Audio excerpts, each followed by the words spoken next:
Allez, bonjour à toutes et à tous, ravi de vous retrouver. On commence par BTC, on va y regarder un daily. Pas de grandes nouveautés, on va juste supprimer tout ça.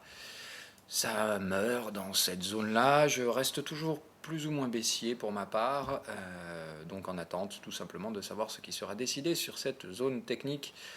Là, en l'état, il n'y a franchement pas grand-chose à se mettre sous la dent, si ce n'est de la patience, j'ai envie de dire que c'est l'atout principal du trader. Donc soyez patient, il n'y a vraiment que ça à faire pour l'instant. Attendez, je vais supprimer ça. Voilà.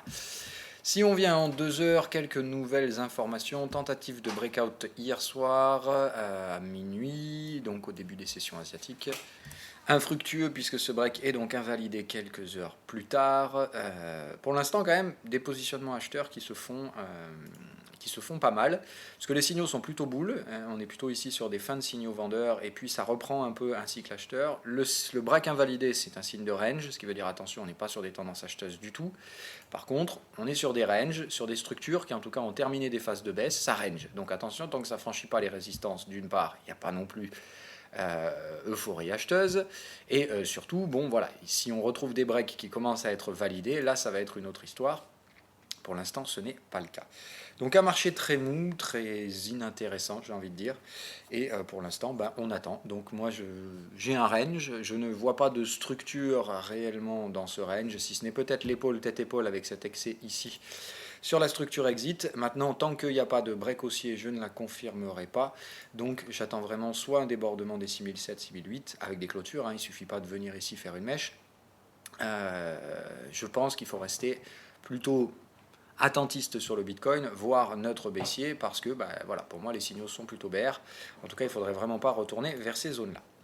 Sur les Ethers et Ripple, un peu la même chose, j'ai envie de dire. On trouve des structures qui semblent annoncer plutôt des fins de tendance. Donc c'est plutôt pas mal, mais attention à ne pas crier victoire trop vite. Pour l'instant, je ne vois pas nécessairement des signaux de reprise acheteuse. Je vois par contre effectivement des signaux de fin de baisse. C'est-à-dire que ça a un peu de mal à baisser. On va ranger. Maintenant, si on range à plat avant de réattaquer les phases de baisse, c'est juste, voilà, c'est un range avant de reprendre une baisse. Donc attention à pas non plus trop considérer ça comme une victoire. Maintenant, là, tout comme on l'a vu sur BTC en 2 heures, on commence à avoir des signaux plutôt acheteurs. Sur BTC, tout simplement, c'est l'invalidation de signaux vendeurs qui déclenche du coup des petits triangles bleus non confirmés par le momentum. Donc moi je ne m'euphoriserai pas plus que ça. Là c'est pareil, non confirmé au momentum. Donc je m'attends toujours à ce qu'on aille un petit peu plus bas. Et évidemment, si on va plus bas, il risque de déclencher des stops vente et de faire baisser les prix plus bas. Maintenant, si ça se maintient et qu'on construit un range, je vais tout simplement attendre d'avoir la forme de ce range. Pour l'instant, dans la structure de prix, j'identifierai un truc un peu comme ça, c'est-à-dire ABC, ABC, ce qui veut sous-entendre que généralement, on va se faire un ABC derrière et puis après, on reprend la phase de baisse. Donc, ça laisse beaucoup d'options. Voilà. Maintenant, laquelle va être choisie par le marché? Est-ce que ça, c'est la bonne structure? Je n'en sais strictement rien. Tout ce que je sais à ce stade-là, c'est qu'il faut être patient. Donc, je pense que là, il faut tout simplement mettre les stratégies en attente et se dire que voilà, le marché essaie de trouver des directions. Donc pour l'instant, lui en donner des directions, c'est pas franchement la meilleure des solutions. Attendre d'avoir des informations me semble être la solution la plus utile. Je pense que c'est clairement au contact de cette oblique baissière que tout va se jouer. Si le haut de ce canal fait résistance, sérieusement, je pense qu'on va s'attaquer à aller dire bonjour au bas de canal et ça fait assez bas. Alors peut-être pas ici, peut-être pas le bas de canal sur la partie Ethereum, mais au moins en tout cas, comme on l'avait dit, essayer d'aller déclencher quelques stops dans la partie inférieure du canal et probablement aller essayer de jouer la zone de breakout sous les 200, à condition évidemment de casser le petit support ici à 222. Mais si ici on s'amuse juste à faire ça, qu'on passe dans la partie inférieure du canal une deuxième fois et que ici les acheteurs reprennent la main, je pense sans grande peine que ce qui sera prédominant derrière, ce sera ça. Donc attention, moi je vous l'ai dit, j'attends pour l'instant de trouver une structure de type V-bottom, c'est-à-dire on vient chercher un prix et très rapidement les acheteurs déclenchent les achats. Et dans ce cas-là, soit on n'arrive pas à déclencher les stops sous les zones de cassure, soit on le fait et derrière, effectivement, il n'y a plus de liquidité, c'est-à-dire qu'une fois que c'est fait, tous les prix remontent très très vite. C'est ça que j'attends. Tant que je n'ai pas cette structure-là, je ne ferai rien. Ça ne correspond pas du tout au schéma buy and hold que je recherche, buy and hold, au schéma du V-bottom que je recherche. Donc pour l'instant, j'ai toujours tendance à penser qu'on latéralise pour mieux reprendre les baisses. Voilà ce que j'en pense pour le monde des cryptos. On va faire un petit tour Ripple maintenant, mais bon, c'est pas. Voilà, c'est avec mon superbe achat Ripple où j'ai oublié d'enlever le stop. Enfin, j'ai oublié de remettre le stop. Ça, c'était complètement con comme position, mais bon, c'est pas grave. Euh, Bah, la même chose, hein, voilà, on a des signaux de range, ça parvient pas à baisser, ça parvient pas à monter. Donc là, même chose, hein, quand vous êtes dans un truc comme ça, vous savez qu'ici il y a une résistance, qu'ici il y a un support, donc vous vous amusez tout simplement à mettre les bonnes vieilles stratégies de range habituelles, c'est-à-dire qu'il ne faut pas faire plus compliqué que ça. Là, tout ce qui est là-dedans, vous ne tradez pas. Si vous voulez acheter, vous achetez là et en dessous, avec des stops sous les bottoms. Si vous voulez vendre, bah, vous vendez par là, et vous voyez que pour l'instant, bah, les vendeurs tiennent. On va tester probablement la zone acheteuse, donc là encore une fois, je m'attends à des rechutes possibles sur Ripple. Maintenant, par rapport au consensus global, c'est quand même Ripple qui s'en sort pas si mal. Donc, vous voyez, je ne suis pas non plus complètement dégoûté d'avoir pris ce truc-là. En termes de tenue des prix, voilà, Ripple, lui, il est quand même remonté sur les niveaux du 9 août, ce qui n'est clairement pas le cas des autres. Ah, si, quoi que si. Bon, moi, je dis n'importe quoi. Ah non, 9 août, on était là. Donc, ouais, vous voyez, par exemple, sur l'Ether, on en est très loin. Sur Bitcoin, bon, on n'y est pas non plus. Ah si, 9 août, on y est. Voilà. Bon, donc l'Ether pour le moment semble être le plus faible. Maintenant, attention, ça veut rien dire, hein. Moi, ça me gêne pas. Ce stade-là, encore une fois, moi, je paye un prix et c'est tout. C'est tout ce qui m'importe. Voilà. Allez, donc, on va bouger sur les marchés classiques. On va regarder un petit tour calendrier économique. Ah oui, AUDNZD, on va commencer direct par ça. Je veux voir ce qui s'est passé. Ah, bon, il ne s'est rien passé. Donc la RBA qui ne parvient pas à faire décoller, nouveau signal bear est confirmé par un exit. Là, attention, ça commence à sentir le poisson pourri. Non, je déconne. Mais il va falloir franchement franchir ce truc-là pour redonner un sentiment vendeur, enfin un sentiment acheteur à ce marché. Donc là, moi, pour l'instant, je vais mettre les stratégies en attente. J'attends que cette zone soit débordée pour un signal acheteur. Donc débordement d'un signal vendeur pour un signal acheteur. C'est ça que j'aimerais, effectivement, le momentum est en squeeze, donc je m'attends à ce que tout simplement, bah là, hop, on retrouve une ascendance doucement, mais sûrement. Je veux clairement pas qu'on rentre dans le domaine de la vague 1, donc je veux pas qu'on aille plus bas que ça, donc bah, je veux vraiment qu'on casse cette résistance. Tant que ce n'est pas fait, il n'y aura pas de signal acheteur à utiliser à proprement parler. Voilà pour la UDNZD. Allez, on va voir les autres marchés. Je regarde rapidos les actions américaines. J'ai pas vu comment elles ont clôturé hier. Ok, Boeing, ça continue de monter. Apple, ah tiens, moins 1% sur Apple. Ça, c'est intéressant.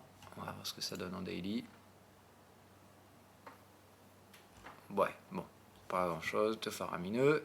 Tesla, ça se reprend. Ça, je suis pas surpris. Voilà. Hop. Donc évidemment, Tesla qui ne parvient pas à casser le bottom, hein, comme je vous ai dit, hop, il y aura des petits pullbacks, mais c'est tout ce qu'on pourrait espérer trouver. Moi, de toute façon, j'ai encaissé mes profits partiels hier, là, enfin avant-hier, je les ai encaissés par là, moi. Et donc maintenant, je laisse le marché ranger un petit peu, digérer cette zone-là, digérer la phase catalysée, mais il est clair et net que derrière, à mon avis, c'est la partie basse qui nous attend. Donc je n'hésiterai pas à rentrer, mais pour l'instant, un peu de patience. General Electric, où est-ce qu'on en est? Est-ce que ça forme un petit bottom ou pas? Ouais, tout doucement, mais on s'y met. Voilà, donc je pense qu'on se redirige vers le schéma que je recherchais. Donc beaucoup de patience encore toujours sur General Electric, peut-être quelques semaines à passer avant de retrouver le signal attendu. Sur le dollar, est-ce que, voilà, donc parfaitement, on y est. Là, on est passé dans la structure inférieure. Je pense qu'on va trouver un support sur le dollar dans pas trop longtemps. Le yen, évidemment, on déborde. Alors ça, c'est bon. Voilà, ça c'est plutôt bon signe. Ça veut dire qu'il n'y a pas de vendeur sur le yen. Et ça me plaît. Alors, donc le yen, on n'est plus sur une structure ABC. Hein. Là, on a bien débordé la zone. On vient bien chercher les résistances. On casse un double bear. Donc là, on est plutôt sur des signaux acheteurs. Donc je pense qu'on peut valider maintenant notre structure. Ici, on a bien trouvé notre vague 2, nous sommes au sein de la vague 3, on peut donc se projeter sur des extensions et se remettre au boulot sur le yen. Donc, pour ma part, le yen, ce sera direction les résistances précédentes et probablement un petit débordement. Je dirais, voilà, 50% ici, Fibo, c'est 50% de quoi ça? Voilà.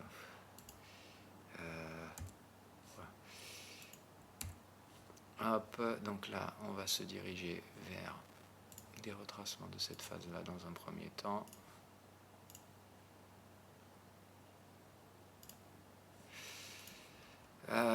Ça nous donne pas grand chose. Alors je dirais peut-être cette zone là dans ce cas là pour une vague 3 ici. On va dire de toute façon je vais prendre au sens large tout ça.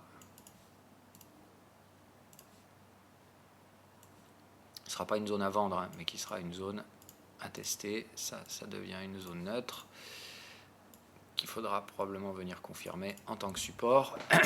Ça, c'est débordé. Je fais nettoyage. Hein. Ça, on a marché dessus, c'est parfait. Voilà, donc le TP qui a suffi, qui a déclenché ici, et la cassure de la résistance qui nous valide donc le renversement haussier du marché. On fait des creux ascendants, attendez-vous à des sommets ascendants également. Donc le yen, on a un joli potentiel à développer dans le future. Donc pour l'instant, je dirais, voilà, essayer de viser des extensions. Peut-être, ah voilà, là, il est là le cluster, effectivement. Alors ça, on s'en fout. Ça, on s'en fout. 76,4 et 2,618. Non plus. Bon. Non, alors peut-être là, oui, un petit cluster. Ça fait loin quand même. Donc on va voir. Donc pour l'instant, voilà, je dirais beaucoup de patience. On sait pas, je ne sais pas trop quelle forme et quelle structure ça va prendre, mais ça me semble bien haussier. Donc retour à l'achat sur le yen. Et comme je pense que le dollar va se calmer un peu, je pense que c'est l'euro-yen qui va être intéressant. Donc on va aller voir l'euro-yen direct. Super, voilà. Donc pullback sur l'euro-yen. Je vais revendre l'euro-yen aujourd'hui. On va chercher une zone technique, ben, on est déjà dessus. Donc je pense que l'euro-yen aujourd'hui, ça va être renfort, vendeur, remettre tout simplement ce qui a été sorti précédemment.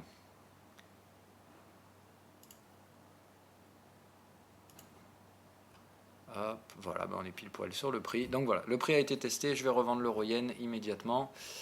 Hop, voilà, c'est ça que je cherchais. Ici, résistance. Voilà, donc pour moi, l'euro-yen, c'est à revendre. Je vais préparer, ah ben c'est déjà fait, mes extensions. Ici, je vais donc targeter au minimum. On va voir s'il y a des niveaux qui ont une importance.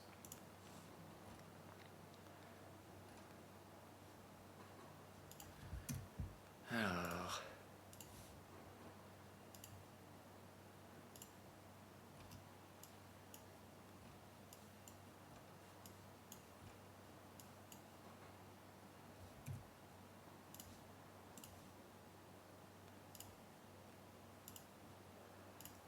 Ok, alors on a ça.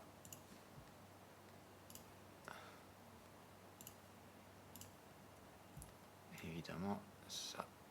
Hop.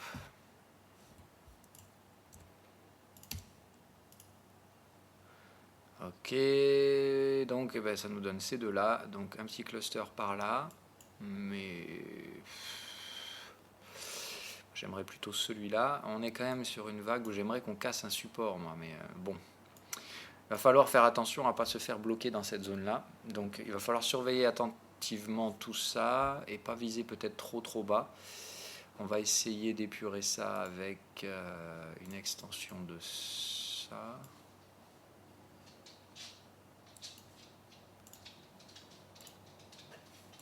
J'essaie de trouver des informations. Hein.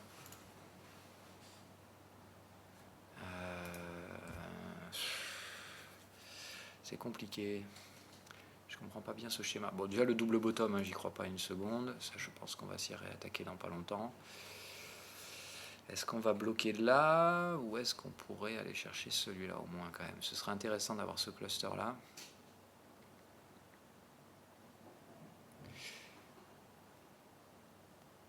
Bon, allez, à surveiller. Donc moi, je vais dire déjà ici une alerte. Voilà, dès qu'on arrive dans cette zone-là, il faudra faire assez attention. Une fois que ce support sera cédé, une fois que celui-là sera passé, il ne faudra pas qu'il y ait de pullback assez violent. Mais là, ça me paraît assez intéressant. Donc de vendre cette résistance pour une target 1 ici, target 2 là.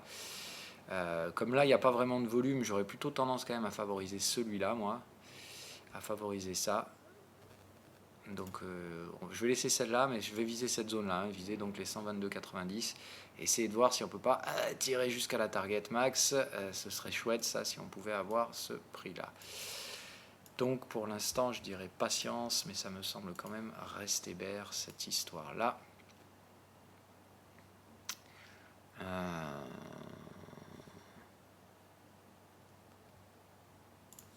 J'essaie de voir si la structure de prix est bien terminée.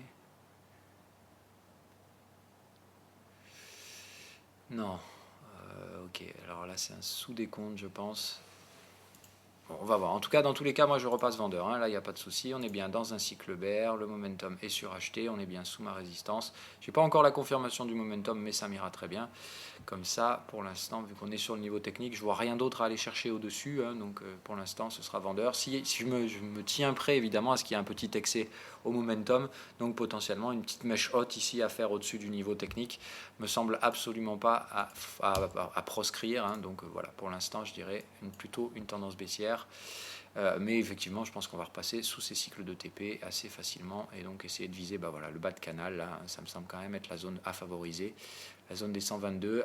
Essayez quand même de surveiller là, mais voilà, pour moi, ça attire franchement le bas de canal. Donc je dirais sur cette zone-là des premiers achats vers la zone des 122,96.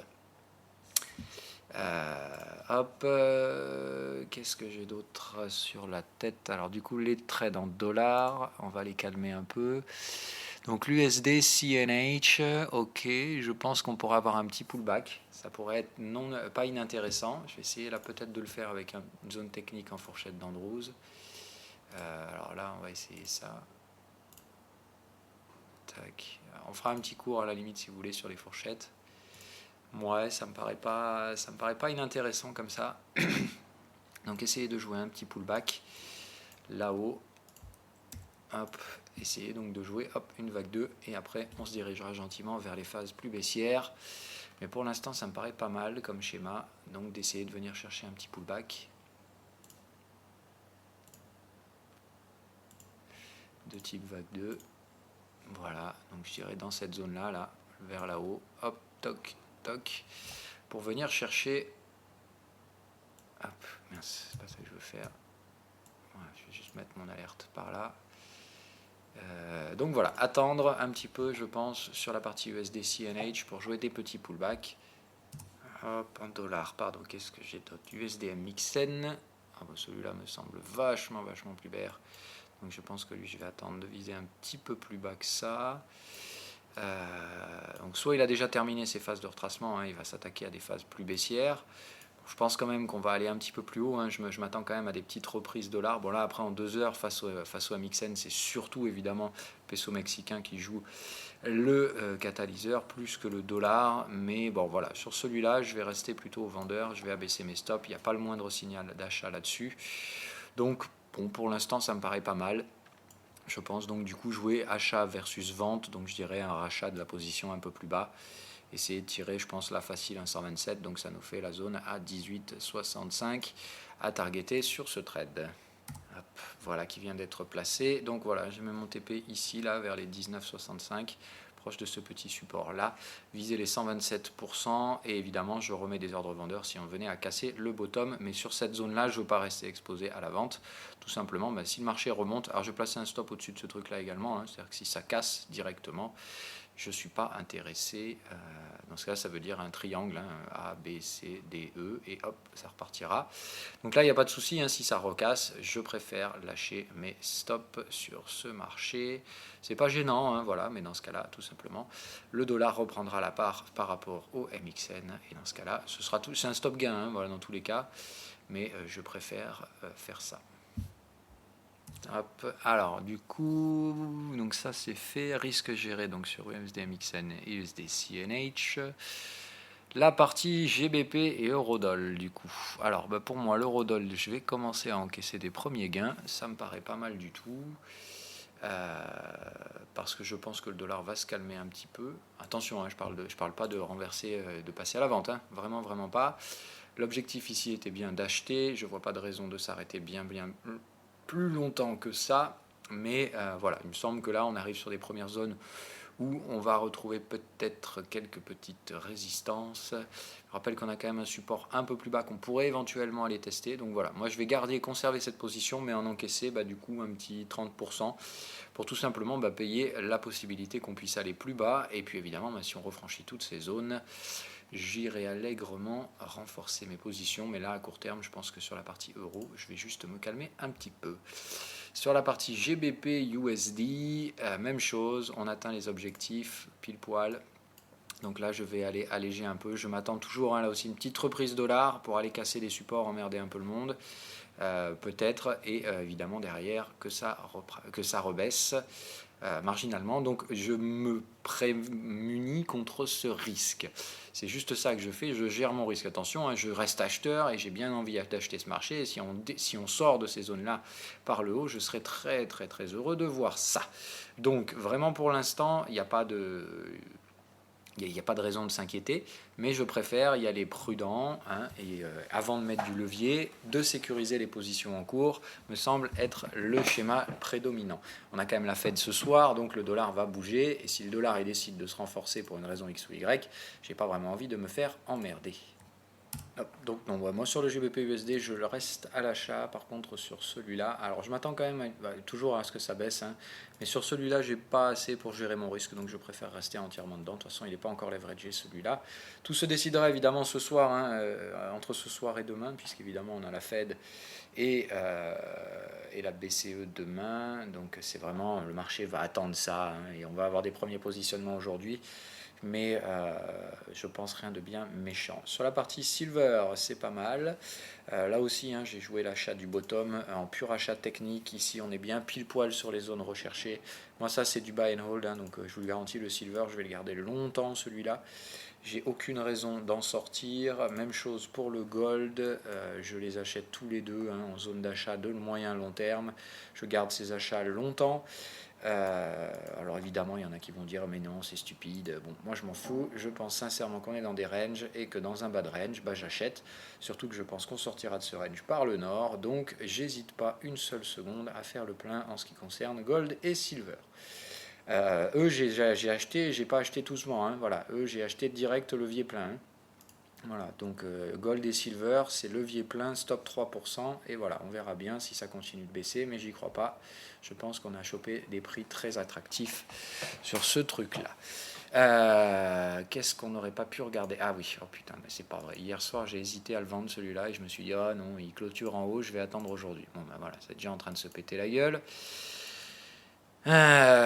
Donc tant pis, mais je pense que franchement je vais me mettre une petite vente du S-Oil quand même, mais bon là à moins 90 d'entrée de jeu, avec un gap, c'est costaud quand même comme truc, mais voilà, je voulais la vendre, cette résistance là, qu'on soit bien d'accord, mais je me suis dit en clôture tout en haut, je vais attendre qu'on monte un peu plus. Celui-là il joue avec mes nerfs, l'US-Oil depuis des mois. Ça fait depuis des semaines là, j'essaie de le choper à la vente dans cette zone là, j'arrive pas à choper le bon timing. C'est fatigant. C'est fatigant. Je sais pas trop comment faire là. Parce que c'est BR ce truc-là. Moi, je pense qu'on se redirige vers les 50 là, enfin 58, puis à terme les zones des 45-50. Pas direct, mais on va y aller avec des vagues. Mais voilà, j'ai l'impression que là, il faut que je me mette au boulot et je sais pas pourquoi. Je sens le mauvais coup aussi, donc j'ai pas envie de me foutre là-dedans. C'est dommage, c'est trop bas, mais ça me fait chier. Franchement, à moins 92, j'aurais bien aimé les avoir comme ça. Là, ça m'aurait permis de sécuriser ce matin. Parce que là, on est quand même sur un double signal bullish. Je suis pas supra en jouer. De me positionner dans un truc pareil. Donc écoutez, je vais appliquer bêtement et méchamment la stratégie ici. Je vais tout simplement considérer ceci comme une zone de formation d'un range, ce qui fait que je vais tout simplement et patiemment attendre d'avoir des ratios risque-rendement. Donc ici, on est bien ici sur un double boule validé. Tant qu'il n'est pas cassé, je ne prendrai pas de trade. Et sinon, je rentrerai sur breakout. Mais là, sinon, je m'attends donc à un schéma de type vague 2, mais dans l'autre sens, oui. Voilà, donc je m'attends à un schéma type vague 2. Donc j'aimerais retrouver des replis dans cette zone où il y a des résistances et des ratios Fibonacci. Donc ça se concentre au niveau du 61,8. C'est vraiment par là que j'aimerais foutre une position vendeuse.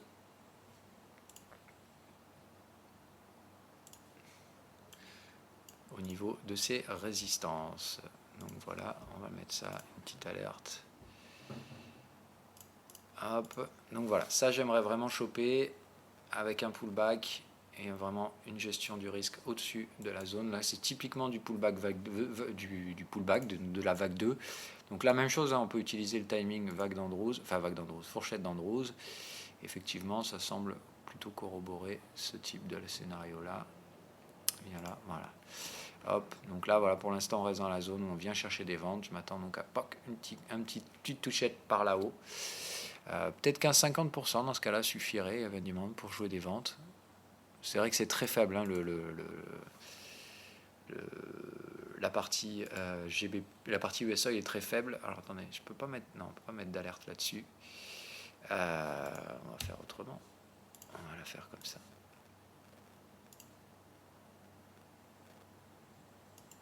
Voilà.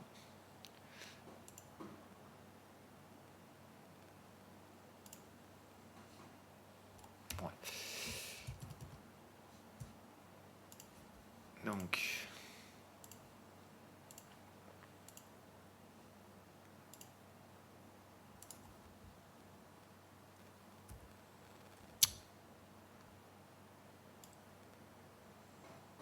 voilà, parfait. Donc je veux être alerté sur ce truc-là pour évidemment donc retenter un petit short sur la partie US Oil en espérant que je puisse avoir un gentil petit pullback. Donc l'euro yen, j'ai repris les ventes, c'est tout ce que je vais faire ce matin sur la partie Forex. Donc attendre de voir si l'USD-MXN se décide à briser au sud ou pas, et si ça décide de briser, je pense encaisser quand même ma position temporairement, à moins que ça démonte le support derrière dans la foulée. Sur les cryptos, je reste toujours neutre avec un sentiment légèrement baissier, mais neutre pour l'instant, hein, ça ne veut pas se décider à baisser. On voit que là, ça a tenté pendant la nuit, ça ne marche pas. Donc, il ne faut pas forcer le destin, encore une fois. Je reste très fermement acheteur gold et silver, pas encore en levier, mais en levier max spéculatif. C'est-à-dire que je ne prends pas de renfort maintenant tant qu'on n'a pas validé les positions. Mais cela, je suis très confiant. Hein, voilà. Donc, pas encore en levier, mais ça ne va pas tarder. Qu'est-ce que j'ai d'autre à dire? Les junk bonds, ça m'étonnerait pas qu'on se redirige gentiment vers les résistances. Voilà, c'est bien ce qu'on avait dit. Donc je pense que les junk vont essayer de franchir pour aller venir chercher la prochaine zone. Donc je m'attends à une zone de détente, de risque, encore une fois, à Wall Street, puisqu'ils sont repassés sous les 2% pour le repo. Donc on se maintient, on a donc une petite, on va dire un petit créneau là d'une semaine ou deux, possiblement haussière avant de re-ranger. Le VIX évidemment est encore au plancher. Hein, voilà, donc on est bien sur ce scénario-là. Hein, le marché ne choisit clairement pas l'autre. Là, on est bien sur du signal vendeur. Ça vend. La volate, c'est pas possible. Donc c'est pas grave. Ils ont choisi le scénario court-termiste, c'est-à-dire on va jouer fermumuse jusqu'en octobre et on va voir combien de temps on peut tenir. Moi, c'est pas grave. Je vous rappelle, j'avais pris des couvertures sur le Russell. Donc ces couvertures vont payer sur le Russell, je pense. Donc on va voir, hein, je pense qu'on a terminé la structure pour ma part. Alors je m'attends quand même à ce qu'on puisse éventuellement terminer simplement un point D ici et qu'il y ait un nouveau pullback sur les US. Bon, enfin, de tous les cas, moi, de toute façon, le Russell, il a été acheté à peu près par là. Et j'ai mon stop déjà pratiquement à break-even. Donc, si ça doit péter au nord, encore une fois, c'est pas grave. Mais si je dois acheter un indice américain, pour moi, c'est le Russell. C'est-à-dire que si je dois me faire péter les stops sur le Nasdaq, c'est pas grave. Je me ferai péter les stops sur le Nasdaq. Mais par contre, je prendrai des pognons sur le Russell. Ça, c'est sûr et certain. Nasdaq, vous voyez, c'est pas non plus... moi, d'un point de vue daily, c'est pas beau. Hein. Un truc comme ça demande juste une chose, de foutre une grosse rouge pour mettre tout le monde d'accord et arrêter d'emmerder le monde avec ces saloperies de Nasdaq. Maintenant, ça demande une chose, le Nasdaq, hein, qu'on soit bien clair, ça demande que Apple lâche, en fait. Il faut juste que Apple nous foute la paix. Et là, si Apple nous fout la paix, ça dérouille de partout sur toute la côte US. Mais si ça doit payer, je pense que ce sera un relais small et mid qui pourra servir. Donc effectivement, peut-être le Russell en étant le meilleur catalyseur haussier. Maintenant, je vous dis franchement, ça c'est une couverture que j'ai pris. Hein. C'est pas un trade de conviction. J'achète pas le Russell parce que je pense qu'il va monter. Voilà, c'est juste, je me dis bon, si je dois me faire péter les stops sur le Dow Jones, sur le Nasdaq, j'ai au moins envie de récupérer un petit gain quelque part. Et je pense que le Dow Jones sera le meilleur vecteur pour faire ça. Alors ça rebondit apparemment en Chine, Shanghai. Et deuxième séance de hausse. Bon, après c'est pas, on franchit pas encore des résistances, mais effectivement à Shanghai, j'aimerais qu'on aille un peu plus bas quand même. Donc je vais rester un peu prudent sur le schéma de baisse, mais c'est vrai que c'est pas génial. On verra demain. Au Japon, alors eux, ils vont s'en prendre une bonne grosse parce que vu que le yen franchit les résistances, à mon avis, ça va être costaud pour le JPN dans les prochains jours. Donc lui, je reste bien évidemment vendeur. J'ai pas peur. Je pense qu'on fait 1, 2, 3 dans ce cas-là non étendu. Hein, on voit bien la durée des vagues est identique. C'est très impulsif et on consolide très très longuement. Je pense qu'ici, on s'amuse à faire une 4 très longue également en consolidation, donc peut-être encore 1 à 2 jours de consolidation avant d'attaquer des grosses baisses sur le JPN. Mais je reste bien vendeur de ce marché et je m'attends donc à une vague 5 étendue et très très étendue, puisque là je pense qu'on va carrément aller attaquer bien bas, c'est-à-dire des niveaux de prix très très loin. Là je m'attends à des bons 10% de baisse, sur le 10 à 15% de baisse sur l'indice. Allez, on va dire au moins ici. Voilà. Alors ça c'est complètement hors contexte. On va mettre des extensions, voilà, ça a été fait, c'est celle-là, voilà, un 127, ça nous mène ici. Alors c'est vraiment loin, ça fait loin, je le conçois. On va voir où est le 100%. Ouais, voilà. Dans un premier temps, ça me paraît plus raisonnable. Donc vraiment ici, peut-être juste une target 1 à viser sur la bosse de volume. Ça me paraît quand même un peu plus raisonnable. Donc un 19 000 en arrêt sur le JPN. Donc ici, un trade en cassure à réaliser en plus à la cassure de ce double signal. On a bien double signal acheteur dans un cycle bullish. Ce sera ma confirmation. Je veux donc qu'on vienne ici réaliser le breakout. Donc là, ici, c'est un trade sur breakout qui va se déclencher en confirmation du trade. Voilà, donc ici, ce sera validation plus trade vendeur. Ici, en cas de retour sur les bottoms, validation plus renfort. Ok, alors ensuite, qu'est-ce que j'ai d'autre à dire? Allez, en zone euro, tiens, le FTSE, il va se péter la gueule lui un jour pour me foutre la paix, parce qu'il y en a marre de ces consos super chiantes là. Lui, je vous ai dit, quand vous avez ce genre de truc là, ça c'est pas bon. Si ça repart, là je déclenche les stops, il n'y a aucun souci, ça risque de repartir longtemps. Par contre, là, si ça part au sud, ce truc, et pour moi, c'est vraiment parti pour. Voilà, là, la longueur du squeeze est tellement énorme. C'est-à-dire que là, on a préparé ce squeeze pendant 50 jours de cotation, 70 jours. Ça fait 2 mois et demi qu'on est en conso, morte. Voilà, le FTSE est mort, en fait. Et je m'attends à ce que lui, quand il va se réveiller, ça va être plutôt punchy. Mais encore une fois, il va falloir attendre le timing des US. Vous avez vu qu'ils essayent de gagner un peu de temps. Donc voilà, et là pour moi il n'y a pas de structure en fait, c'est même pas un prix, ça c'est du bruit, mais c'est du bruit qui malheureusement est assez inquiétant parce que quand ce genre de bruit se produit sur un sommet historique, c'est plutôt mauvais signe, ça annonce les sommets historiques et ça annonce surtout derrière l'entrée en phase récessive de ce marché. Donc, moi de toute façon, le GBP, vous savez ce que j'en pense. Enfin, l'économie UK, vous savez ce que j'en pense. Pour moi, elle est déjà largement à bout de souffle. Elle a déjà donné les signaux macroéconomiques de fin de cycle. Elle est déjà près d'aller dans la récession. Il ne reste plus qu'à voir le mouvement sur la devise. Et derrière, ce sera terminé pour eux. En zone euro, ça rebondit. Mais alors, bon, voilà. Je sais pas trop. Alors, piège, tentative de piège sur un breakout. En même temps, le breakout n'a pas été fait. C'est-à-dire qu'on vient ici, on arrive à installer une clôture plus basse, mais on ne parvient pas à passer la zone de cassure. Bon, moi, je pense qu'ici, il fallait avoir le cœur bien attaché quand même pour péter le support, pour l'acheter.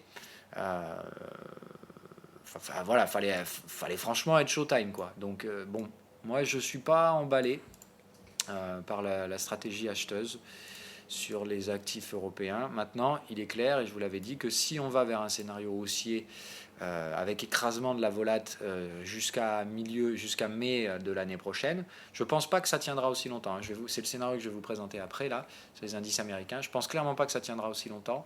Mais si ça devait tenir jusqu'à mai, je pense que c'est plutôt en Europe qu'il faut réaliser les gains. Et je pense qu'en Europe, dans ce cas-là, on a une jolie extension à venir faire vers la zone des 3-4 000 sur l'Eurostoxx. Et là, dans ce cas-là, l'inscription d'un nouveau sommet. C'est-à-dire d'aller déborder ça, je pense sans problème. Si c'est ça, je pense qu'on peut faire un bon 15% de hausse en zone européenne, là où Wall Street n'en fera que 5. Voilà. Mais comme toujours, je vous ai dit, il y a eu une grosse décorrélation zone US, zone euro. Si tout le rattrapage se fait à la hausse, on fera plus 4, plus 5, on va dire en zone US, plus 15 en zone européenne. Encore une fois, s'il y a un relais de croissance, il est chez nous, il n'est pas chez eux. Mais voilà, je ne saurais pas trop vous dire si ça c'est un piège vendeur. C'est pas impossible, encore une fois, vous savez que ces marchés, quand ils ne savent pas trop comment monter, en général, ils piègent les vendeurs. C'est une des façons les plus faciles de faire. Mais là, voilà, théoriquement, ça tente le break.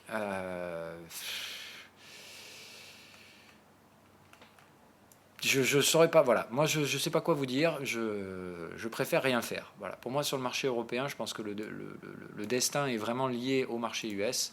Et on va donc présenter ça immédiatement. Voilà. Donc pour moi, le problème, c'est ça. C'est que sur les marchés US, j'ai pas l'impression qu'on soit vraiment parti pour ce scénario-là. Je pense que ça, c'est ce que Wall Street veut. Mais il y a le problème, le quiz, que ici, voilà, le 9 novembre, je crois, il y a les élections de mi-mandat. Voilà. Donc, quoi qu'il arrive, je pense que si on s'amuse à faire ça, ici, c'est là où on aura le sommet historique. Très probablement, ou à proximité de ce truc-là. Si on va dans ce schéma-là, hein, si on va dans le schéma, en gros, écrasement de la volate jusqu'à, et maintien de la pression jusqu'à l'élection de mi-mandat, c'est-à-dire tout se passe bien. C'est Trump, les amis. Il faut quand même se réveiller. Que ça se passe bien jusqu'à l'élection, ça me paraît un peu gros comme le monde. Donc, je vais dire OK avec un bémol. Le bémol, comme je l'ai dit, je vous ai fait la comparatif la dernière fois entre les psychologies de Trump et de Musk. Vous avez vu ce qu'il en est devenu pour Musk. Hein, ça s'est retourné d'un coup et ça n'a pas prévenu. Et le marché a dit OK, d'accord, maintenant on va sanctionner. Et vous avez vu quand ça sanctionne méchant. Hein. Donc, il faut voir. C'est que pour moi, c'est bear, mais il faut un catalyseur. Le catalyseur, ce sera soit Trump qui dérape, c'est-à-dire qu'à tellement vouloir faire bien ou faire Dieu sait quoi pour ces élections de mi-mandat, il va faire n'importe quoi puis il va dérailler complet. Tout comme Musk a déraillé hein, en partant sur son tweet et compagnie, il n'avait pas besoin de faire ce genre de truc. Et voilà. Le problème, c'est que pour moi, la structure est la même. C'est-à-dire qu'en fait, il y a le risque de Trump. J'ai toujours dit Trump, ce sera un risque pour les marchés américains. Il va peut-être les faire payer au début, mais le problème, c'est que le Trump trade, il aura l'anti-Trump trade. Je l'ai toujours dit, ça c'est clair. C'est Trump qui déclenchera la récession américaine. Ça, j'en ai aucun doute. C'est pas la Fed, c'est pas les hausses de taux. Non, c'est Trump qui déclenchera la récession américaine parce qu'il fera le con et qui foutra la merde. Alors, il a foutu la merde hein, avec sa guerre commerciale débile et tout ça. D'ailleurs, je vous invite encore une fois, si vous ne l'avez pas vu, hein, alors si vous parlez un peu anglais, hein, mais voilà, Last Week Tonight, et ils en ont publié une. Je vais aller le chercher. Hein. Je vous l'ai partagé, je crois, sur Twitter. Je vais aller vous chercher ça. Voilà, hein, je vous l'ai partagé donc sur mon Twitter. Vous l'avez, c'est un retweet de WonderV. Donc voilà, ça je vous invite à le regarder si vous parlez anglais. Donc toujours pareil, hein, moi c'est un talk show américain que j'adore parce que c'est divertissant, mais c'est pas seulement divertissant et crétin, on apprend beaucoup de choses et puis c'est traité de manière très intelligente.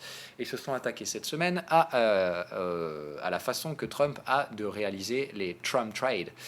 Donc la façon dont Trump aborde le commerce mondial et c'est assez effrayant en fait l'analyse qu'ils en ont faite, c'est encore pire que ce que je pensais, c'est-à-dire que c'est vraiment voilà, bon enfin vous verrez, je vous laisse encore une fois être vos propres juges. Je vous invite donc à aller regarder ce truc-là, c'est assez effrayant, hein, ça vous montre vraiment la façon avec laquelle l'Amérique et Trump gèrent ses relations commerciales. Ils n'y comprennent rien en fait aux relations commerciales, c'est vraiment des buses les mecs, et bon, ils jouent un jeu très dangereux auquel évidemment ils seront perdants. Mais c'est bien ce que je vous avais dit depuis des mois, mais là ce sera beaucoup mieux présenté, beaucoup mieux argumenté que ce que je vous ai dit. Donc je vous invite à regarder cette vidéo de Last Week Tonight, c'est gratos, il n'y a pas de souci, vous pouvez la voir sans problème. Voilà, donc à surveiller ces trucs-là, mais donc le problème c'est comparé à Tesla, voilà, moi ce que je veux vous faire comprendre c'est que si vous regardez Tesla, ça se retourne comment Tesla? Tesla c'est un range, d'accord? Donc il y a un premier range, et puis dans le haut du range, il y a ce maudit catalyseur qui arrive et qui fait pas plaisir au marché et qui fout tout en l'air. Voilà, et on va probablement se retourner et casser le range par le bas et l'étendre vers le bas, c'est-à-dire aller chercher un report du range et venir chercher la target que je vous ai donnée, c'est-à-dire $100 pour une action de Tesla. C'est ce que je pense qu'on ira faire. Maintenant, pour l'instant, je ne suis pas stupide, je gère mon risque. On est arrivé sur les premières zones de support, j'ai bien évidemment commencé à encaisser. Mais vous voyez bien ici, ça tente le break, on prend à contre-pied. On est bien ici en train d'installer un range. Je pense que ce range, maintenant que le catalyseur est là, on va le sortir par le bas. C'est exactement le même schéma pour moi sur le S&P 500. C'est-à-dire, ça c'est un range. Tout le monde voit ça comme une tendance. Moi, je pense que c'est un range. Et que si on s'amuse ici, on peut très bien juste faire une petite piercing line, aller faire juste un petit bout de sommet historique, rejeter et se casser la gueule. En fait, il faut un catalyseur. Voilà. C'est-à-dire que le problème du catalyseur, c'est que pour l'instant, soit la Fed fait bouger ce soir, c'est pas impossible, soit tout simplement, c'est Trump qui va faire le couillon et qui va nous donner du grain à moudre avec un tweet un peu trop incisif ou une connerie du genre. Et en fait, c'était ça. Rappelez-vous, parmi les scénarios que je vous ai donnés, j'ai dit le problème, c'est que soit on échoue ici au range, Et dans ce cas-là, on tiendra. Et vous voyez que ce n'est pas le cas. C'est-à-dire que là, ça continue de racheter, donc le marché attend un catalyseur. Le marché ne perçoit pas le range. Si on avait perçu le range, ici, on avait tout ce qu'il fallait pour baisser. Donc ça, c'est plus possible. C'est terminé. Donc ici, le soutien haussier dans la zone de support, pour moi, pas possible. Là, c'est si on y va, on casse tout et on fait mieux et on fera pas semblant. Donc maintenant, il reste que deux choix. Celui-là, c'est-à-dire à un moment donné, ça tape, on ne sait pas trop pourquoi, mais Trump fait n'importe quoi et on part direction bas du range et cassure du range avec report à la baisse. C'est-à-dire je prends le range, je le reporte au sud et j'en fais une cassure. D'accord. Et dans ce cas-là, je jouerai des rachats dans la zone bleue, ici. Voilà. C'est par là qu'il faudra racheter. 2240, je vous dis, ça fait mal, hein, S&P 500 à 2240, ça nous ramène sur les niveaux post-élection de Trump. Hein, voilà. Donc, comme j'ai dit, Trump Trade, destruction totale du Trump Trade en quelques semaines. Et ça, attention, je vous préviens, on peut se retrouver là en quelques jours. C'est la même chose que le délire Musk. C'est-à-dire que là, en 2 jours, on peut se retrouver à la médiane du range. Ça surprendra tout le monde. Tout le monde va être là, oh mon Dieu, catastrophe. Et ici, tout le monde va déclencher les stops, ce qui fait qu'on va très rapidement se retrouver vers les zones inférieures. Encore une fois, en termes d'action de prix, qu'est-ce que ça représente? Ça représente 24% de baisse. Alors c'est dramatique, hein, évidemment. C'est dramatique si ça se passe vite, si ça se passe rapidement et de façon épidermique. Donc voilà, moi je vois de toute façon toujours pareil, 3 niveaux de déclenchement de stop. Ici les stops de court terme qui vont se déclencher. Alors on va les mettre un peu plus haut maintenant parce que voilà, ils sont clairement là. Si on retombe, ici les stops de court terme se déclenchent. Ici c'est les stops un petit peu plus loin, moyen terme. Ici c'est les stops de long terme qui vont se déclencher. Et ici, pour moi, c'est une zone de rachat. Pour les vendeurs. C'est-à-dire que si on joue le trade vendeur, on joue la panique à bord, mais je pense qu'il faut attendre un catalyseur. Pour moi, ce catalyseur, c'est Trump, mais il faut qu'il déconne. Voilà, il faut qu'il déraille. S'il ne déraille pas, je pense que c'est ce scénario-là qui va se mettre en place, extinction de la volate, jusqu'à l'élection de mi-mandat. Et puis au mi-mandat, il va se prendre une grosse claquage, je pense, et évidemment, ça va mal se terminer. Voilà. Mais pour l'instant, je pense le laisser. Le laisser faire si lui-même ne se détruit pas avec ses échéances de mi-mandat. Encore une fois, c'est un narcissique, c'est le schéma que je vous ai donné sur l'analyse de Musk. C'est un narcissique Trump, et c'est même, il est comparé à Musk, il l'est x10. Et je vous ai toujours dit, le problème des narcissiques, c'est quand vous leur donnez de la lumière, parce qu'ils ne peuvent pas faire autrement, ils adorent ça, la lumière. Donc là, Trump va retrouver la lumière qu'il avait pendant les élections. Rappelez-vous la stupidité de ses propos pendant les élections, c'était pathétique. Sauf qu'à l'époque, on ne savait pas ce qu'il allait faire derrière. Là, maintenant qu'on sait ce qu'il fait et qu'il est pathétique, il va se réattirer les lumières et j'aimerais voir s'il ne va pas déraper et s'amuser encore à nous sortir des tweets complètement fous parce qu'il va se faire attaquer. Voilà, Trump, il est attaqué tout le temps, entre guillemets, mais là, il va être très fortement attaqué parce que c'est un enjeu majeur pour les démocrates. D'essayer de reprendre un peu le contrôle de la Chambre à mi-mandat pour se garantir un peu plus de chances d'être élu au prochain mandat présidentiel. Donc tout ce qu'ils veulent faire, c'est ça, essayer de reprendre le contrôle petit à petit des institutions américaines et commençant par la Chambre. Donc c'est ça qu'ils veulent faire et c'est très clair et net que ça va être un vrai bras de fer entre les démocrates et les républicains au sein des prochains mois et il va y avoir des coups bas, tout comme il y en a eu pendant les élections. Et ce qui m'intéresse, c'est de voir si ça va dérailler côté Trump. Si ça déraille pas, voilà, bon pas de volatilité, on attend entre guillemets et puis on verra bien si on short entre octobre. Moi je dirais voilà, le schéma ce sera vraiment ça. Hein. En octobre on retrouvera clairement de la volate et je m'attends dans tous les cas si on fait ce schéma-là à ce qu'il y ait cette structure-là. Hein, voilà, c'est-à-dire entre guillemets faux signal de baisse, ça remonte et ensuite on racle tout le monde. Je vais vous le donner en 1000. Je vais même vous donner la zone que je vais vendre. C'est celle-là. Et je vais jouer le range étendu, hein, c'est-à-dire toujours pareil. Voilà, moi c'est là où je vends, comme un gros cochon. Ça, je vais vendre, mais vraiment comme un sale cochon. Et là, je vais y aller fort à Wall Street. Ici, je n'hésiterai pas. Encore une fois, le stop ici, il est tout petit. Hein, c'est-à-dire ici, je vends avec un stop là. Mais là, tout ça, ce sera des entrées vendeuses. Voilà. Tout ça, ce sera des entrées à la vente. D'entrée de jeu avec des leviers max, hein, parce que là, les stops coûtent pas grand-chose, quoi. Donc là, effectivement, je risquerai des 2,5% de stop avec des leviers 1 d'entrée de jeu. Et puis derrière, là, dès qu'on casse les supports, je passe direct en levier sur ces trades-là. Voilà. Mais ici, pour moi, ce sera la zone de vente, la grosse zone. Ici, c'est the big short. Hein. Alors, on est bien d'accord. Ici, c'est vraiment le big short.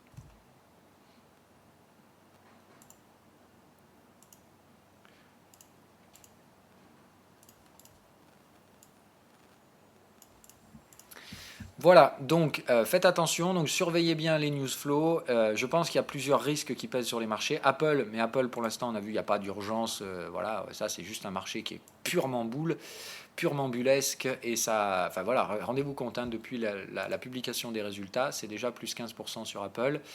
Euh, En sachant encore une fois que les résultats n'étaient pas bons, hein, on est bien d'accord. Donc c'est purement de la bulle, c'est absolument non supporté par aucun fondamentaux qu'il soit. Il n'y a pas de justification de la hausse de 15% de la valorisation. C'est juste de la bulle, c'est juste des gaps de rupture, et on essaie d'aller le plus haut et le plus loin possible. Attention, il ne faut jamais revenir fermer ces gaps, hein. Donc là c'est bien. Hier il y a un signal de reprise, de repli. Il faut que ce soit racheté aujourd'hui à Wall Street, Apple, sans problème. Si Apple, ça se remet à chuter, attention, encore une fois, hein, je vous ai alerté, ça, on fait mumuse, mais si ça tombe, c'est toute la cote à Wall Street qui tombe, tout ne tient plus qu'à Apple. Donc, il faut vraiment qu'ils réussissent leur pari, tout le temps, tous les jours. Il faut que Apple se soit acheté, toujours plus cher, toujours plus cher, et que ça ne retombe jamais chercher les supports. Donc voilà, pour l'instant, moi je leur dis bravo, ils ont réussi le schéma fou d'arriver à installer une bulle sur l'action la plus pourrie du monde. Parce que bon, honnêtement, donner autant de pognon à Apple qui n'en fait rien à part redistribuer ça sous forme d'achat d'actions et de dividendes, ça ne sert strictement à rien. Mais voilà, encore une fois, c'est pour avoir ce dividende et ces motifs de rachat d'actions, on prend un risque considérable de se réveiller un beau matin avec un Apple qui fait moins 20%. Pour une raison X ou Y, puisque je vous dis, attention, le jour où les Chinois voudront taper, c'est très probablement sur ce genre de secteur-là qu'ils pourraient taper. Il suffit de donner une news, hein, comme je vous l'ai dit, il suffit que les Chinois fassent une petite réponse à Trump pour lui dire, écoute, on en a marre de tes conneries. Voilà, hein, je vous dis, si, pour moi, les Chinois, s'ils veulent s'attaquer plus fortement et de manière intelligente à l'économie américaine, ils n'ont qu'à menacer Apple. J'ai pas dit qu'ils allaient mettre en place. J'ai juste dit il suffit de menacer Apple. Apple fait moins 20. Direct. Voilà. Les résultats sont pas bons. Donc tant qu'il n'y a pas de news flow négatif, c'est que voilà, ce sera comme ça. Le truc, c'est que tant que Apple est acheté, il ne faudra pas chercher à se compliquer la tâche. Mais voilà, pour moi, Apple, c'est plus innovant pour les raisons que vous connaissez. Les résultats ont déjà capé les bénéfices. Donc, quoi qu'il arrive, ça sera vendu à horizon Q4 2018. Mais pour l'instant, le marché s'en fout et préfère tirer les gains au maximum.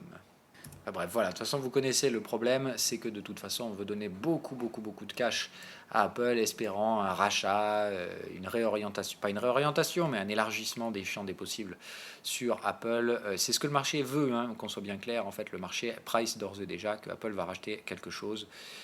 On lui donne du pognon pour faire, et tout simplement, une offre d'achat, une OPA, mais voilà, c'est ce que le marché espère, hein, c'est probablement pour ça d'ailleurs que notre ami Buffett a investi dessus, mais pour l'instant, il n'y a rien, et tant qu'il n'y a rien, il n'y a pas de raison de s'euphoriser, et puis de toute façon, même s'euphoriser, je vous rappelle que quand votre action, elle fait ça, hein, là, il n'y a plus de doute. Hein. Je vous l'ai dit, Apple, c'était soit ici, on se ratatinait, mais on rentrait dans un schéma correctif, soit on partait en bubule. Vous avez la réponse, ça part en bubule. Donc derrière, ce sera crack et évidemment tout ce qui va avec. Donc là, on laisse monter. Derrière, ce sera l'effondrement, 30 à 40% de la capi perdue en quelques semaines à venir sur Apple. Donc on les laisse faire les couillons. Mais il faut être patient, je pense que c'est elle qui permettra de déclencher. Si c'est pas Trump qui fait le couillon, c'est elle qui déclenchera l'effondrement à Wall Street. Et probablement donc sur le prochain rythme baissier en général du marché qui se situe à la mi-octobre. Allez, on a fait le tour, je prends vos questions.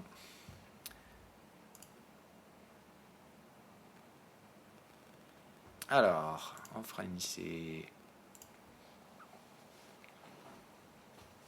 Merci Simon.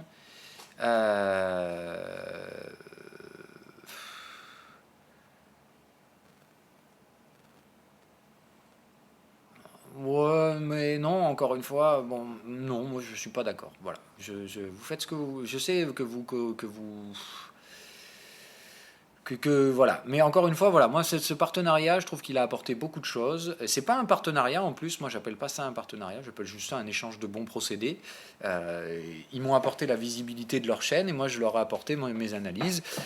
On n'a pas fait de partenariat. Je vous rappelle encore une fois, ils me proposaient de me payer au début pour ça et je leur ai dit que dalle, je veux pas être payé, je veux être libre et indépendant. Ce qui fait que si jamais un jour ce partenariat ne me va plus, je serai le premier à m'en extirper. Pour l'instant, honnêtement, Bon voilà, moi je vois juste des gens qui effectivement ont une image qui leur colle à la peau, image dans laquelle ils espèrent ils aimeraient s'en détacher. Bon, évidemment, c'est pas facile de faire changer les gens d'idée, mais bon voilà, moi je respecte et bon tant qu'il y a pas, tant qu'ils me prennent pas pour un con, je vois pas de raison d'arrêter tout ça.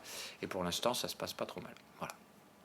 Après, j'irai les rencontrer en personne là à Paris en septembre, parce qu'encore une fois, je pense que c'est pas à travers Internet qu'on arrive à juger des gens. Donc voilà, hein, moi j'irai les rencontrer, je me ferai mon propre avis, encore une fois. Je sais qu'il y en a certains d'entre vous qui sont très agressifs parmi vous vis-à-vis de eux, d'autres le sont pas du tout. Voilà, moi je respecte le choix de tout le monde, mais voilà, je ne les posterai pas sur ma chaîne. Voilà, en fait, bon.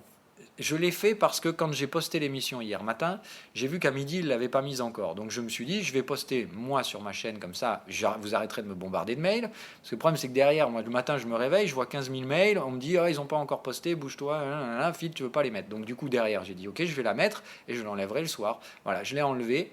Je l'ai enlevé hier soir. C'était juste tout simplement pour que vous ne me bombardiez pas de mails. C'est tout.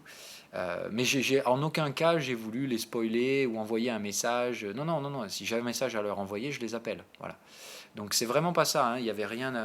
Voilà. Méfiez-vous si vous voulez. Voilà, mais ça vous déchaîne, hein, crypto-analyse, c'est fou. Hein. Donc voilà, le sujet clos, arrêtez de chercher des petits potins stupides. Non, non, tout se passe bien. Moi, j'ai pas de souci avec eux, ils n'ont pas de souci avec moi. Pour le moment, je trouve que c'est un partenariat qui est bénéfique pour tout le monde. Donc je vois pas l'intérêt d'y mettre fin.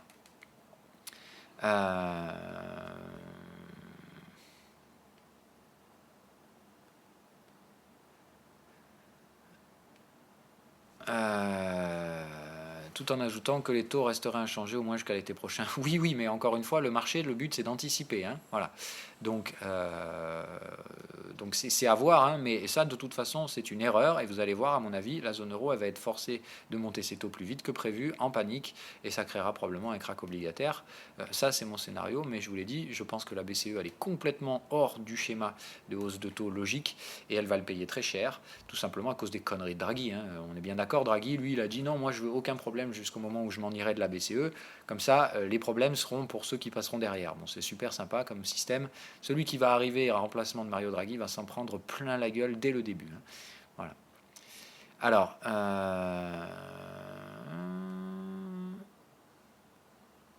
Alors, ce sont des remarques critiques, non pas trop l'heure, mais simplement pour apporter notre perspective, bien sûr.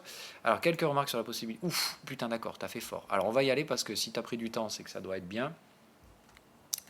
Quelques remarques sur la possibilité que nous ne soyons pas tout à fait sur la fin de cycle. Les baisses d'impôts dégagent du flou chez les plus riches qui va l'épargner et le remettre, notamment sur les marchés actions. Faux. Les baisses d'impôts augmentent le bénéfice net. Faux aussi. Je vais t'expliquer après pourquoi. Hein. Alors, les rapatriements des capitaux US par les grosses boîtes, ça oui. Ça, on est d'accord. Ça, c'est un des risques potentiels, effectivement, pour que le cycle ne soit pas terminé. Si les applications de l'IA arrivent dans les 24 mois, gros gain de productivité, oui, mais encore une fois, ça nécessite de l'investissement et je pense que ce n'est pas possible pour l'instant. Donc, oui, tout est question de timing, encore une fois. Mais là, il y a un timing très, très, très, très, très dangereux. Il y a ceux qui croient, encore une fois, aux monts et merveilles. Il y a ceux qui, tout simplement, se disent, avant d'investir, je vais attendre une récession. C'est tout con. Je vais t'expliquer. Tu vois, en fait, dans tout ton schéma, il y a un truc qui colle pas. Comme je t'ai dit, en fait, toi, tu penses bêtement, c'est pas méchant, mais tu penses que les riches investissent eux-mêmes. Faux. Les riches, ils investissent à travers des professionnels, c'est-à-dire qu'ils payent des professionnels pour investir à leur place. Tous les professionnels, ils font quoi en ce moment? Tu crois qu'ils achètent? Non, personne n'investit. On est tous en train d'essayer de sortir notre pognon des marchés pour récupérer les gains avant que ça se casse la gueule et on rachètera les soldes. C'est ça que font les professionnels. Donc, encore une fois, quand tu dis les baisses d'impôts dégagent du flou chez les plus riches qui vont l'épargner, non, ils vont juste aller voir leur conseiller fiscal qui va leur dire bon bah là il vaut mieux essayer de se mettre sur des obligations d'État ou des trucs comme ça pour essayer de ne pas perdre trop d'argent et puis on investira plus tard. Voilà ce que leur disent leurs conseillers fiscaux. Donc non, ils n'iront pas sur les marchés actions qui sont hors de prix. Donc non, je ne pense pas qu'on ait des hausses d'actions à venir. Tout simplement des bulles spéculatives, oui, mais c'est pas du tout ce que font trader les bulles spéculatives, c'est le plus haut niveau de risque. Donc c'est clairement pas ce que va faire un gestionnaire de patrimoine qui va gérer des milliards. Il n'ira pas s'amuser à trader les bulles, sauf Warren Buffett, mais soit il a des informations que j'ai pas, soit il prend un risque assez... mais voilà, mais comme je vous ai dit, il prend un risque, mais en attendant, il n'est pas stupide, Buffett. Il a acheté beaucoup plus bas, ce qui fait que ses prix de revient, lui, sont beaucoup plus bas. Toi, si tu dois rentrer aujourd'hui sur Apple à ce prix-là, je te garantis que tu fais n'importe quoi. Donc les baisses d'impôts augmentent le bénéfice net, c'est pas vrai non plus. Tout simplement parce qu'en fait on a une inflation complètement folle sur les dépenses des riches. C'est-à-dire qu'en fait, si tu regardes aujourd'hui, l'inflation elle mesure les biens de consommation courante. Mais en réalité, si tu regardes, si tu prends en compte le luxe dans les trucs comme ça, le prix du luxe a explosé. C'est-à-dire qu'en fait, l'inflation, le coût de la vie pour un riche, il augmente proportionnellement à la taille de son capital. Donc en fait, il n'a pas plus d'argent à dépenser, le riche, tout simplement parce que ce qu'il va s'acheter coûte plus cher. Voilà. Les gens achètent des produits de plus en plus chers, de luxe et tout le business. Oui, non, c'est les riches qui ont juste plus d'argent et qui dépensent plus d'argent. Mais encore une fois, c'est du pognon qui tourne dans un tout petit cercle. C'est une bulle en fait. C'est une bulle stupide. C'est comme les riches ont du pognon, on va leur faire payer leurs trucs de riches plus cher. Donc ça fait que les boîtes qui vendent ces trucs de riches font plus de profit. Donc elles vendent les trucs encore plus chers. Donc voilà. Non, mais c'est complètement con. C'est 2 à 3% de la population qui fait tourner le pognon en ce moment et 90 qui ont la corde au cou et qui galèrent à terminer les fins de mois. Encore une fois, si tu vois le monde à travers le prisme de ces gens-là, pour eux, évidemment, tout va bien, il n'y aura pas de souci, tout se passera toujours bien. Non, si tu vois le prisme réellement en dehors de ce biais complètement stupide, tu te rends compte que ça ne va pas du tout et que quand c'est comme ça ne va pas tarder à arriver, quoi. Parce que là, si tu fous de l'inflation sur les biens de consommation, je ne te raconte pas, hein, les gens, leur salaire ne monte pas. Pire que ça, ils s'endettent. Donc, tu as des gens qui s'endettent en fin de cycle économique. Ça annonce rien de bon. Donc, il faut faire très attention à ça. Moi, je te le dis, moi, je fais partie des riches. Mais moi, je vis pas comme un riche et je supporte pas les riches, ils m'exaspèrent. Je les trouve peut-être d'une bêtise affligeante. Et pire que ça, moi j'ai pas changé mes potes que j'avais quand j'avais 20 ans, on était tous pauvres, on partait dans les tentes, on n'allait pas, voilà, tu vois, j'ai pas vécu comme un riche et je garde ce mode de vie là, ce qui fait que moi je sais ce qui se passe dans la vraie vie. Moi mes potes, je rachète leur crédit parce qu'il y en a qui sont surendettés et compagnie, voilà, donc je peux te garantir pour la vie, pour la vie normale, d'un Français normal, je peux te garantir que ça se passe pas bien aujourd'hui et c'est la même chose. Enfin, ça se passe pas bien. C'est pas le torrent de ciel bleu que tu vois à la télé et chez les Richards. Donc il faut faire très très attention à ça encore. Le fractionnement de la population, c'est jamais un signe de croissance. C'est plutôt un signe de récession à venir. Donc voilà, il faut faire attention à regarder au bon endroit. Voilà. Mais c'est sûr que si tu regardes d'un point de vue purement financier et purement richasse, je vais devoir vous laisser, je vais aller manger. Mais c'est vrai que si tu... Voilà, le truc c'est qu'il faut faire attention à ne pas regarder le monde financier simplement à travers donc, un prisme du 18e. Quoi. Voilà, c'est ça que je veux dire. Si tu regardes avec un prisme du 18e, évidemment, ils ont tous toujours plus d'argent, ils savent toujours moins, ils savent toujours pas quoi en faire. Donc ils font quoi ? Ils s'achètent des trucs toujours plus chers. Mais c'est vraiment une bulle. C'est une bulle, la bulle du 18e. Quoi. Mais encore une fois, ces gens-là, ils vont se prendre une clacasse quand ça va tomber. Hein, parce que ceux qui auront mal placé leur argent, eux, ils vont prendre très cher. Et ils vont voir leur pouvoir d'achat baisser. Et je vous rappelle que... en fait, tu as déjà la corde au cou, ton pouvoir d'achat baisse, tu vas juste serrer encore plus les fesses et bouffer encore plus des pâtes au fromage. Quand tu es riche et qu'on t'enlève ton pouvoir d'achat, tu gueules. Tu vois ce que je veux dire ? Mais encore une fois, quand les riches gueulent, c'est souvent pas bon signe. Hein, voilà. Allez, je vais aller vite pour terminer. Je lis juste très rapidement le dernier truc. Tu sous-estimes les US? Non, je pense pas. Je pense que le dollar va se prendre une bonne grosse clacasse et que tu vas voir comment ça va réagir sur le prix des actions américaines. Mais voilà, la production aujourd'hui, elle est en Chine. L'innovation, elle est en Chine. Il y a quelques secteurs qui pour moi sont encore faisables dans les États-Unis. Ils ne sont pas du tout leaders dans la robotique. Ils sont leaders dans l'IA. Ça, je suis totalement d'accord. Mais la robotique, hein, encore une fois, les robots que tu as dans les entreprises américaines, c'est pas les Américains qui les fabriquent, c'est les Chinois. Donc Le marché de l'information et de la data, tu as déjà vu ce que ça commence à faire, moins 20 sur Facebook, donc rassure-toi, les gens commencent à comprendre qu'ils sont un produit et ils vont pas tarder à s'en rendre compte que ça vaut de l'argent. Donc rassure-toi, il va y avoir des lois qui vont arriver sur ce truc-là, et d'ailleurs en Chine, hein, parce que les Chinois, tu vas voir, la guerre de l'information chez eux, c'est encore pire que tout. C'est un besoin fou et irrépressible qu'a le gouvernement chinois de vouloir contrôler l'information de ses citoyens. Donc rassure-toi que eux, ils ont déjà interdit Facebook et des trucs comme ça. Tu peux être certain que la Chine, l'information, ils veulent la garder pour eux. Hein, voilà. Mais je t'ai dit, l'IA, il n'y a aucun doute. Pour moi, l'IA, ce sera le relais de croissance des États-Unis. Ce sera de loin un relais de croissance très, très, très important qui va générer des milliards et des milliards.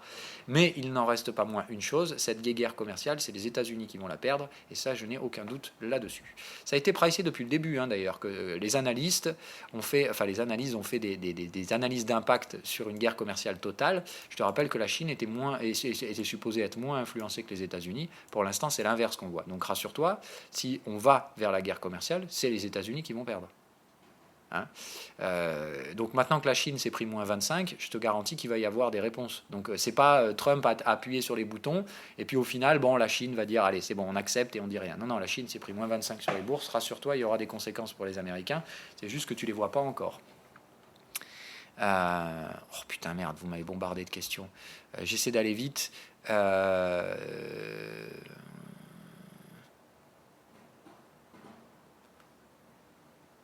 Crypto privé disent que le crash est fini. Possible, je sais pas. Vraiment, j'en sais rien.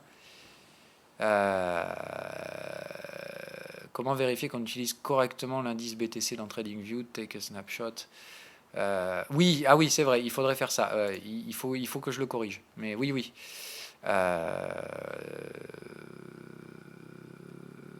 Mathématiques, il a une courbe de reprise bullish market Bitcoin pour mai 2020. Arrêtez de prévoir. Arrêtez de vous prendre la tronche. Plus vous essayez de contrôler les mouvements à long terme, attendez, ça fait trop d'étapes. Déjà d'une, il faut trouver le bottom, il faut savoir à quel prix, il faut que les marchés remontent, fassent la traversée du désert. Ça fait beaucoup d'étapes. Là, on est 10 coups en avance.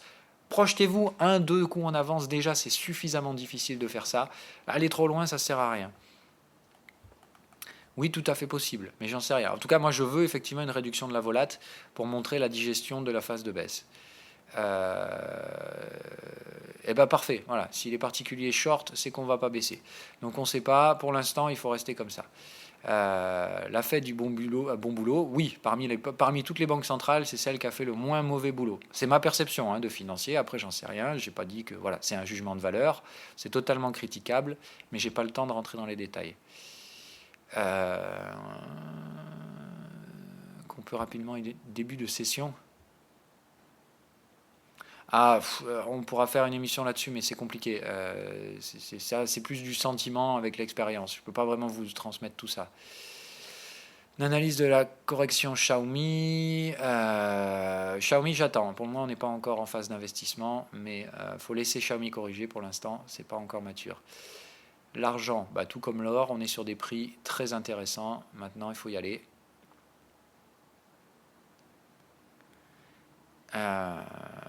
Oui, c'est normal. Ça reste en 360 pendant 5 minutes après l'upload. Même pas 2-3 minutes après l'upload. C'est parce qu'en fait, ils rendent disponibles les différentes couches de qualité les unes après les autres. Ça commence par 360. Tu actualises la vidéo au bout d'une minute et tu as le 1080. Voilà. Mais c'est juste ça. Allez, bye bye et bonne journée à tous.